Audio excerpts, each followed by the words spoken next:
राधे राधे, जय श्री कृष्ण। स्वागत है आपका हमारे यूट्यूब चैनल गोपूर्णटवर में। आज की कहानी है, यह कहानी उत्तर प्रदेश के अलीगढ़ गांव की है। राहुल और अंजलि का तलाक होना है और दोनों अपने परिजनों के साथ जज साहब के सामने आज प्रस्तुत होते हैं। जिसमें जज साहब जब पूछते हैं, बारी बारी से पहले तो राहुल से पूछते हैं कि राहुल बताओ कि तलाक से तुम्हें कोई दिक्कत तो नहीं है, तुम तलाक देना चाहते हो ना। इस बात पर राहुल सहमति में सर हिला देता है और कहता है, बिल्कुल जज साहब, मुझे तलाक चाहिए और मैं हर हाल में अंजलि से तलाक लेना चाहता हूँ। मुझे अंजलि के साथ नहीं रहना है।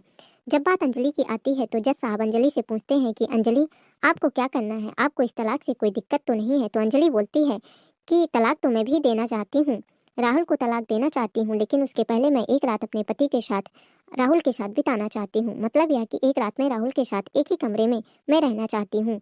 जैसे ही यह बात अंजलि बोलती है और जज साहब जैसे यह बात सुनते हैं तो शुरू में तो थोड़ा सा उनको गुस्सा आता है और वो अवाक से हो जाते हैं। इसके बाद वह परिकल्पना करते हैं कि आखिर इसकी क्या मजबूरी है, कैसी लड़की है।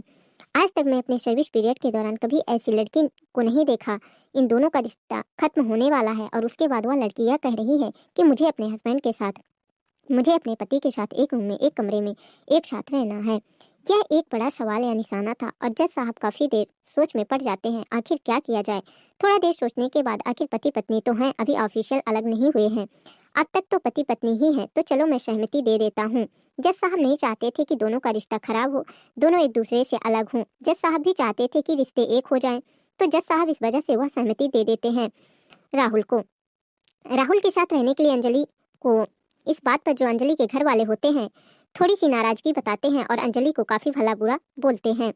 अंजलि, तुम यहाँ क्या कर रही हो, सबके सामने ऐसा तुम प्रस्ताव रख रही हो। इस बात पर अंजलि कुछ नहीं बोलती है। फिर जज साहब वहाँ पर उनके परिजनों को डांटते हैं और बोलते हैं, कोई बात नहीं, अपने हस्बैंड के साथ ही तो रहना चाह रही है और अभी ऑफिशियल इन दोनों का तलाक हुआ नहीं है। इस नाते अगर वह यह बोल भी रही है कि मुझे अपने हस्बैंड के साथ, मुझे राहुल के साथ रहना है, तो इसमें कोई गलत बात नहीं है। और जज साहब दोनों को आदेश दे देते हैं। कोर्ट का टाइमिंग खत्म होता है, दोनों परिजन बाहर निकलते हैं। इस बीच अंजलि राहुल के पास पहुंचती है। जैसे ही वह पहुंचती है, राहुल उसको बोलता है कि अंजलि, जब हम अब अलग होना है हमें, तुम्हारा रास्ता अलग है, मेरा रास्ता भी अलग हो जाएगा। इस कंडीशन में यह तुम्हारा प्रस्ताव कि तुम हमारे साथ रहना चाहती हो, एक रात बिताना चाहती हो, यह माजरा मुझे समझ में नहीं आया। इस बात पर अंजलि बोलती है, ज्यादा उड़ो मत, अभी भी ऑफिशियली तुम हमारे पति हो और अब पत्नी होने के नाते मेरा पूर्ण अधिकार है कि मैं तुम्हारे साथ रहूं। जब तक मैं तुम्हारी पत्नी हूं तो मेरा अधिकार है, मुझे क्या करना है मैं करूंगी। क्योंकि जज साहब का यह आदेश था, राहुल भी जान रहा था कि चलो आज की ही तो बात है और कल के बाद फिर हम दोनों अलग अलग हो जाएंगे। अंजलि अपने रास्ते चली जाएगी, हम अपने रास्ते चले जाएंगे। इस बात को लेकर राहुल भी बोलता है, चलो ठीक है, मैं तैयार हूँ इस चीज के लिए। अंजलि इसके पहले बोलती है, एक कंडीशन है, वह कंडीशन यह है कि ना तो मैं तुम्हारे घर जाऊंगी और ना तो मैं अपने घर जाऊंगी, अपने घर तुम्हें बुलाऊंगी, ना मैं ससुराल जाऊंगी ना मायके। जो कल का रात होगा, हम दोनों का जो कल का रात होगा वह एक होटल में बीतेगा और होटल कौन सा होगा, क्या होगा, इस बात का डिसीजन हम करेंगे और हम तुमको कॉल करके बता देंगे कि कब तुम्हें आना है। राहुल बोला, ठीक है, जैसी तुम्हारी मर्जी। इसके बाद राहुल भी अपने परिजनों के साथ अपने घर चला जाता है। इधर अंजलि भी अपने परिजनों के साथ अपने घर चली जाती है। कॉल आता है अंजलि का और वह बोलती है, 7 बजे इस होटल में तुम्हें पहुंचना है। होटल का एड्रेस भेजती है, लोकेशन भेजती है और उसके बाद बोलती है 7 बजे तुम्हें इस होटल में आना है। निर्धारित समय पर निर्धारित होटल में, जो कि अंजलि बताई थी, उस होटल पर जब राहुल पहुंचता है, होटल के उस कमरे में जाता है जिसमें अंजलि रुकी हुई होती है, तो कमरा तो खुला था लेकिन उस कमरे में अंजलि ही नहीं थी। तो अपने लेकिन अंजलि नहीं थी। अंजलि अपने घर वालों के साथ मेरे खिलाफ कोई साजिश तो नहीं रच रही है। तमाम तरह के सवाल हमारे मन में उठने लगे।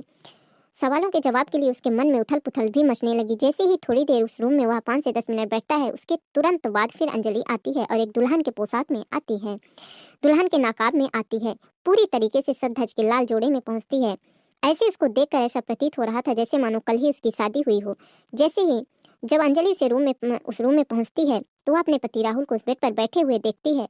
तो पहले तो कुछ देर शांत रहती है, इसके बाद राहुल के थोड़ा सा पास जाती है और उससे पूछती है कि राहुल कैसे हो। इस बात पर राहुल इग्नोर करता है क्योंकि राहुल जान रहा था कि एक फॉर्मेलिटी है, हमारा रिश्ता तो खत्म हो जाएगा, इसका मिलना क्या और ना मिलना क्या। राहुल भी इस बात को लेकर निश्चिंत हो चुका था कि हमारा रिश्ता कल के बाद खत्म ही हो जाएगा। तो राहुल इसका रिएक्शन कुछ नहीं देता है अंजलि को।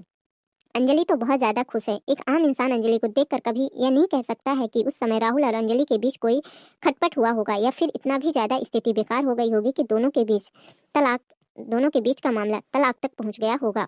कभी इस बात को कोई एक्सेप्ट ही नहीं कर सकता था। अंजलि इतनी खुश थी।